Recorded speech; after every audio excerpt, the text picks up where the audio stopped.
A damning report into the culture at one fire service prompts calls for inquiries across the country. The author of a report detailing bullying, misogyny and racism in the London Fire Brigade says employees of other public bodies have contacted him.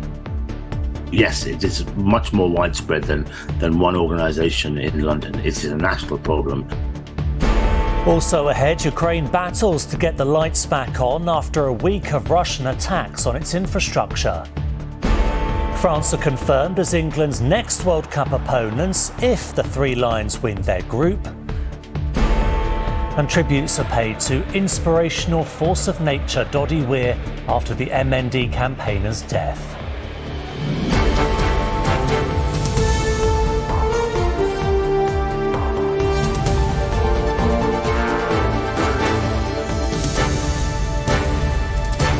This is ITV News with Duncan Golestani. Good evening. The author of a damning report on bullying, misogyny and racism in the London Fire Brigade has called for a national inquiry into other public bodies.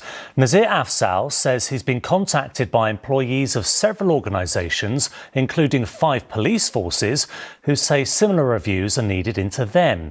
Meanwhile, the head of London's Fire Brigade says he's taking a zero-tolerance approach following the report. Charlie Frost has more.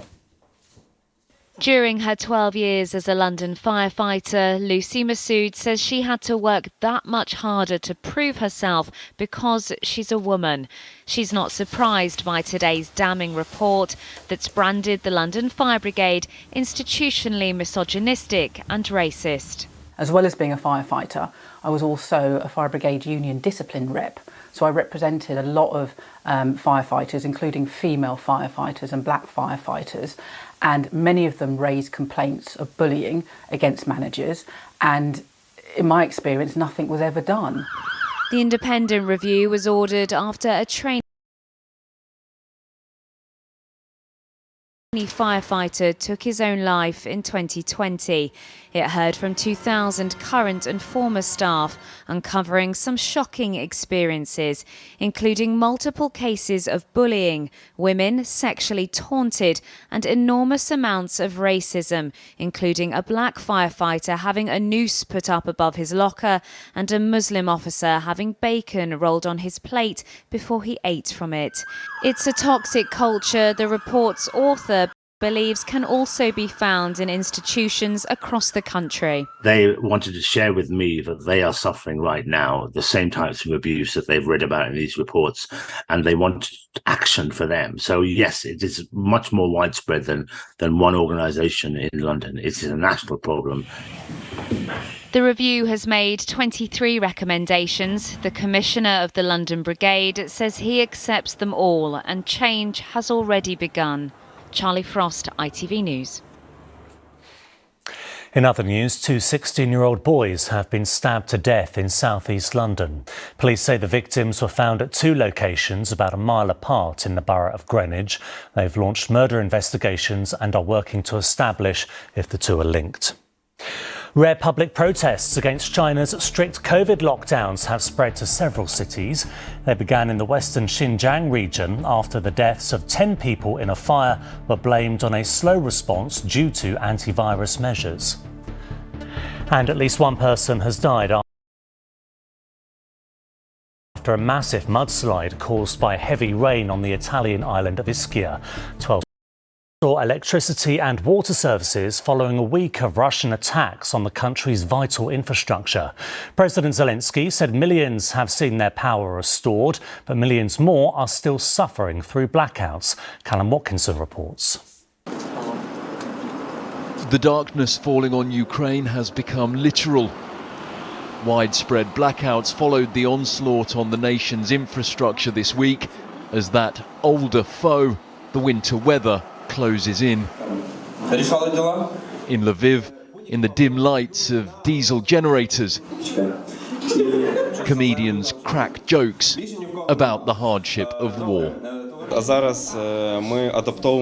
We are now adapting to such conditions, Andriy says, and it does not scare us, but actually hardens us. The online safety bill is to be updated to criminalise the encouragement of self-harm. On a visit to a heating plant, Kiev's Mayor Vitaly Klitschko said the power was now back on in 3/4 of the capital's homes. But the governor of the southern city of Mykolaiv said it will not be long before the bombs fall again. Что можно будет получить с точки зрения электричества и воды. I appeal to everyone, please make yourself a supply of water, charge your power banks, think about communications, discuss with relatives what to do if connection is suddenly lost. Government tents provide charging points and space to remote school children living under occupation. But if Russia continues to target heat and light, all here know the coming winter will be a harsh one. Callum Watkinson, ITV News. At the World Cup in Qatar, France are the first team through to the second round. Mbappe!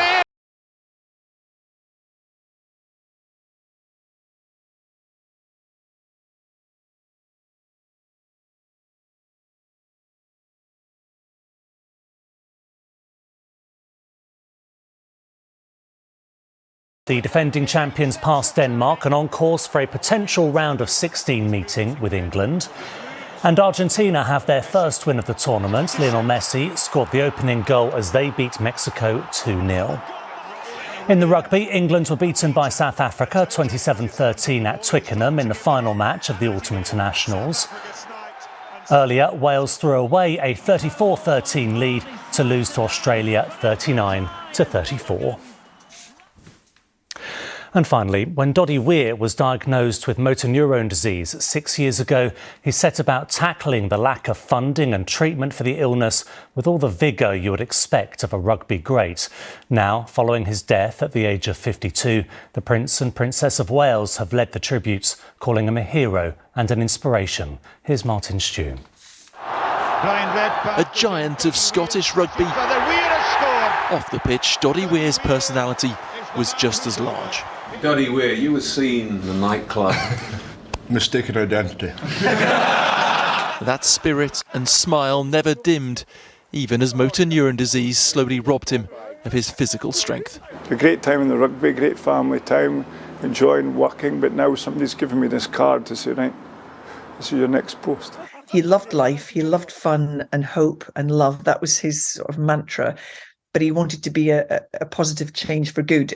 Through his charity, he's raised awareness and much needed money for research. 6'8", wearing tartan suits, and who would pester you until you listened to him. He was the best spokesperson and unique selling point that MND ever had. I know what a difference you've made. His tireless campaigning won him an OBE and the Helen Rollison Award. Thank you very much. Doddie was guest of honour at Murrayfield just 2 weeks ago. The crowd singing as one for a man his 3 sons described as an inspirational force of nature. Doddie Weir, who has died at the age of 52. And that is it from all of us here. Thank you very much for watching and good night.